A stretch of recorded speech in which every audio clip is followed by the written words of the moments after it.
Hi everyone, Laurence Chalem here, again promoting the second book I've written, Essential Diabetes Leadership. We're going to start right where we left off last time with the blood sugar optimization function. So you have all of these parameters that you want to work with to keep your blood sugar within a range of 70 milligrams per deciliter and 110 milligrams per deciliter. I'm going to move quickly because there's much more information I want to get to. The first is the quantity of the glycogen released from the liver in the form of glucose. Next is the quantity of the insulin antagonist. Recall that insulin's main function is not to lower blood sugar, rather it's to store excess energy as fat in adipose tissue. Conversely, the insulin antagonists do in fact raise blood sugar, mostly to get an animal ready for the fight or flight response. The insulin antagonists include thyroxine, somatostatin, epinephrine, norepinephrine, cortisol, glucagon, to name most of them. Next is insulin sensitivity. You may be more familiar with the reciprocal of this, which is the insulin resistance. Next is the quantity of exogenous insulin basal. This is long-acting insulin, discovered, manufactured, isolated in roughly the 2000 to 2001 time frame. There are two types of this long-acting insulin. First is insulin glargine, whose name brand is Lantus, and this is manufactured from bacteria.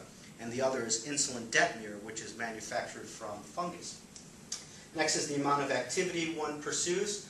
This has been deduced as optimally frequent light exercise. Next is the quantity of sleep that one gets, ideally 8 hours of sleep a day.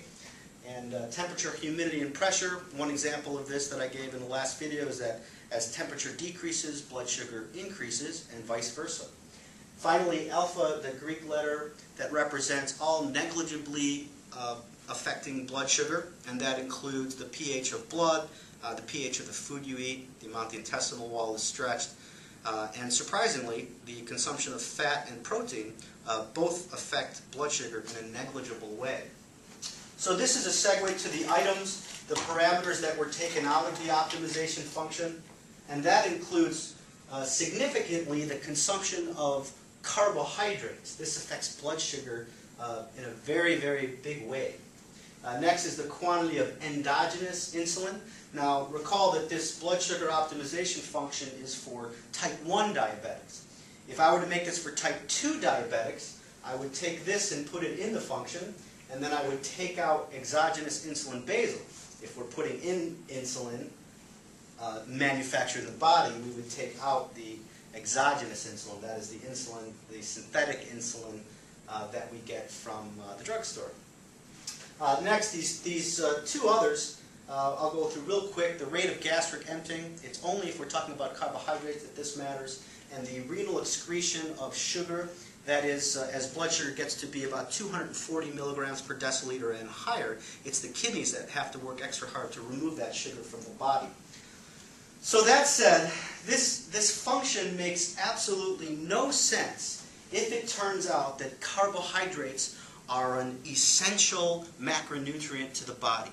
Now, starting in 1797 with John Rollo, and then validated by Richard Thomas Williamson and Charles Purdy in 1897, and then again very recently by Dr. Richard Bernstein, they all say that carbohydrates are non-essential.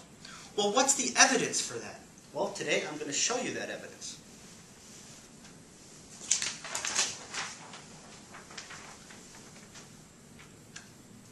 So what I'm going to present to you is a random sample of the articles and the studies that I have in my book, and I'm going to read for you first from the Institute of Medicine, the dietary reference intakes. It's a hundreds of pages worth of information produced by the Institute of Medicine, and the particular article that I'm going to read from is Dietary Carbohydrates. This is the 2005 version.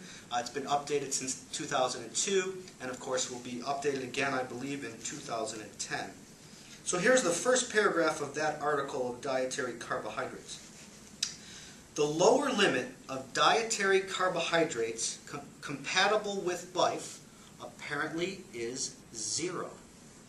Provided that adequate amounts of protein and fat are consumed. However, the amount of dietary carbohydrate that provides for optimal health in humans is unknown. There are traditional populations that ingested a high-fat, high-protein diet containing only a minimal amount of carbohydrate for extended periods of time. The example quoted is the Maasai. And in some cases, for a lifetime after infancy. And the examples are Alaska and Greenland natives, Inuits, which are Eskimos, and other indigenous people. There was no apparent effect on health or longevity. Caucasians eating an essentially carbohydrate-free diet resembling that of Greenland natives for a year tolerated the diet quite well. So let's move on to the next.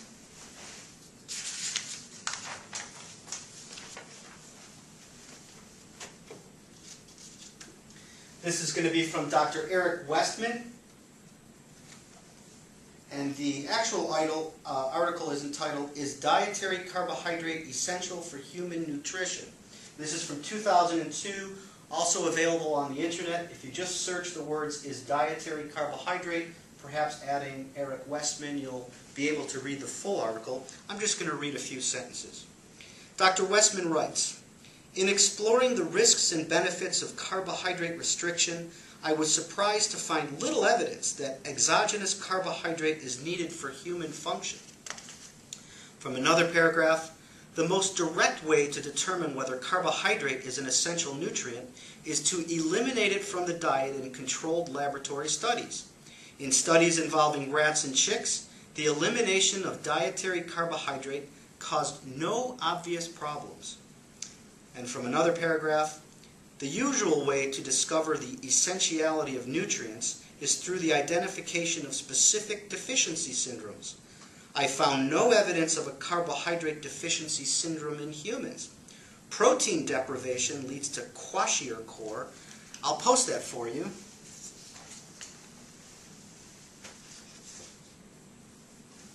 So kwashiorkor is a syndrome from protein deficiency. Energy deprivation leads to marasmus. However, there is no specific carbohydrate deficiency syndrome. Few contemporary human cultures eat low carbohydrate diets, but the traditional Eskimo diet is very low, approximately 50 grams per day, in carbohydrate. It is possible that if more humans consume diets severely restricted in carbohydrate, a carbohydrate deficiency syndrome might become apparent. Next.